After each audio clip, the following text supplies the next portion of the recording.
हा मांडवगड राणीचा किल्ला आहे. आम्ही आता या सध्या किल्ल्यावर आहे. आम्ही आता नर्मदा परिक्रमा करीत आहे. आमचा आजचा जवळजवळ 35वा दिवस आहे. आम्ही आजपर्यंत सुखरूप आलेलो आहे. प्रत्येक ठिकाणी तीर्थाचे दर्शन घेऊन आम्ही पवित्रता प्रत्येक ठिकाणी राखलेले आहे. आता थोड्याच दिवसामध्ये आमची परिक्रमा पूर्ण होत आहे. नर्मदा मातेची आमच्यावर पूर्ण कृपा आहे आणि खूप महत्त्व आहे. ज्याने कोणी करेल नाही त्याने एकदा पण करावी परिक्रमा, ही माझी इच्छा आहे.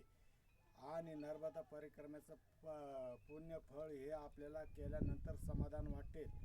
तुम्ही परपंच किती करा पण त्याच्या समाधान होणार नाही. पण नर्मदा परिक्रमा पूर्ण केल्यानंतर तुम्हाला खूप समाधान, खूप सामर्थ्य, खूप माझी 1 किलोमीटरसुद्धा चालण्याची घरी इच्छा नव्हती. 1 किलोमीटर मी सुद्धा चालत नव्हतो. पण नर्मदा परिक्रमेला आल्यापासून माझं कुठेही काही दुखलेलं नाही. तिची खूप मोठी सत्ता आहे. तिच्यावर श्रद्धा ठेवून तिची नर्मदा परिक्रमा पूर्ण करावी हीच माझी इच्छा आहे. नर्मदे हर. रामकृष्ण.